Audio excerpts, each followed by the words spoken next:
Menghasilkan bakso yang kenyal merupakan hal utama yang dicari oleh para pedagang bakso. Banyak dari antara mereka yang sudah tahu bahwa bahan apa saja yang bisa membantu untuk mengenyalkannya.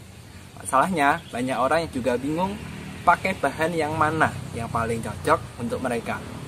Ya, kita sudah tahu bahwa ada berbagai macam bahan yang bisa membantu untuk mengenyalkan hasil baksonya. Tapi, mana yang paling cocok? Nah, hari ini kita akan membahas tentang macam-macam pengenyal dan apa plus minusnya serta mana yang paling cocok untuk Anda. Ada 3 bahan yang bisa digunakan untuk meningkatkan kekenyalan bakso. Yang pertama adalah telur. Nah, keunggulan dari telur adalah di ketersediaannya dia yang paling mudah. Yang jual telur ada di swalayan, ada di pasar, ada di tukang sayur, toko kelontong juga ada, sehingga kita begitu mudah mendapatkan telur. Kita tidak pernah kekurangan telur. Jika positifnya adalah gampang didapatkan, maka negatifnya kelemahan dari telur adalah hasil kekenyalannya tidak bisa stabil. Kita tahu ketika kita membuka telur, di dalamnya ada putih telur dan juga ada kuning telur. Nah, dari 2 ini, sebenarnya yang meningkatkan kekenyalan, yang memberikan kekenyalan hanya putih telurnya saja. Masalahnya muncul karena kita tidak pernah bisa memastikan berapa banyak putih telur dalam satu butir. Kasusnya kira-kira seperti ini. Ketika kita dapat, ya sebut saja telurnya lagi gede, lagi besar. Putih telurnya banyak, hasilnya lebih bagus, lebih kenyal. Tapi bagaimana jika telurnya kecil, kuning telurnya yang banyak? Tentu kekenyalannya tidak sebagus yang pertama tadi. Nah, lalu bagaimana jika telurnya tambah besar, tapi ternyata kuning telurnya yang besar? Nah, pusing kan? Seperti itu, kelemahan telur karena kita tidak pernah bisa memastikan berapa banyak putih telurnya. Sehingga hasil adonan kita, hasil bakso kita, kekenyalannya kurang stabil. Itu kelemahan dari telur. Oke, lanjut kedua. Pengenyal kedua yang sering digunakan adalah fosfat. Fosfat cukup umum dipakai, setidaknya orang-orang membeli fosfat yang dalam bentuk saset yang ada di pasar yang disebut pengenyal. Nah, jika Anda pakai pengenyal sasetan yang ada di pasar yang sering dijual umum, sebenarnya kandungannya juga fosfat, sama.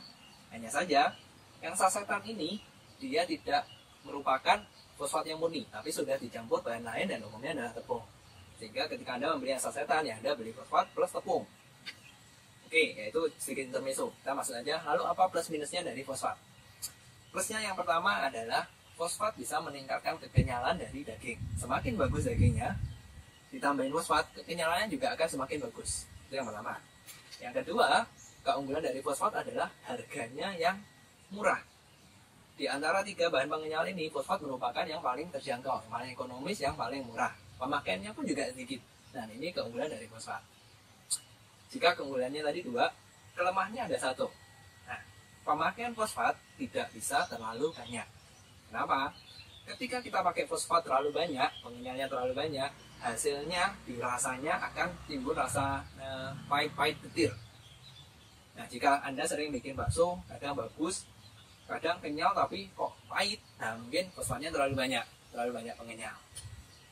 Jadi menggunakan fosfat harus dibatasin sesuai dosis. Idealnya adalah 0,3% hingga 0,5% per adonan, atau gampangnya 3 gram hingga 5 gram per 1 kilo adonan.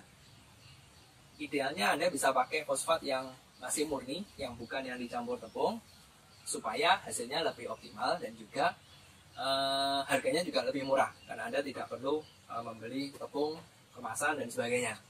Tapi kembali, itu pilihan tentang Anda boleh pakai fosfat yang murni, atau juga Anda pakai fosfat yang berupa pengenyal sasetan yang ada di pasar, sama. Karena kandungannya sama-sama fosfat, silahkan Anda pilih. Oke, lanjut. Pengenyal ketiga, mungkin ini masih jarang didengar, yaitu karakinan. Nah, Anda kalau mengikuti apa yang saya sampaikan sebelumnya, di materi sebelumnya, Anda mungkin sudah familiar dengan karakinan, Anda tahu fungsinya. Selain untuk mengikat air, sebenarnya karakinan bisa membantu untuk mengenyalkan. Lantas apa plus minusnya? Plusnya karakinan itu tadi, selain mengenyalkan, dia bisa membantu mengikat air. Nah, sehingga ketika misalkan nih ada tidak sengaja esnya terlalu banyak masuk di adonan, karakinan bisa membantu. Ini nilai plusnya karakinan selain mengenyalkan. Negatifnya adalah harga karakinan paling mahal. Di antara 3 alternatif tadi, telur, fosfat, karakinan harganya yang paling mahal. Nah, jadi ada 3 pengenyal tadi, silakan Anda pilih yang mana Anda mau, yang mana 3-tiganya bisa. Lalu kalau Anda tanya pada saya, kalau saya pribadi saya lebih suka yang mana? Tentu jawaban saya adalah fosfat. Kenapa? Karena satu, pemakaiannya sedikit, harganya paling murah, dan dia juga hasilnya pun sudah cukup optimal. Kenapa saya memilih fosfat? Karena saya membayangkan ketika saya menjadi pedagang bakso, tentu saya tidak hanya butuh bakso yang kenyal, tapi saya butuh bakso yang kenyal, harganya pun juga terjangkau. Jadi harus balance nih. Kenyal saja tapi mahal ya susah jualannya. Tapi kalau murah, hasilnya nggak kenyal, juga orang nggak suka. Nah, karena harus tengah-tengah, maka saya pilih fosfat. Selain harganya yang murah, terjangkau, yaitu tadi, hasilnya pun sudah cukup optimal. Tapi kalau Anda mau yang idealis nih, paling bagus yang mana nih? Ya Anda bisa campur ketiga-tiganya. Atau setidaknya Anda kombinasi dua, hasilnya akan lebih bagus. Tapi kembali, semua pilihan dari masing-masing, Anda perlu pertimbangkan, tidak hanya kenyalnya, tapi juga di harga. Oke, jadi ada 3, saya ulangi lagi, telur, plusnya gampang didapatkan, negatifnya susah untuk stabil karena kita tidak pernah tahu ukuran dan putih telurnya berapa.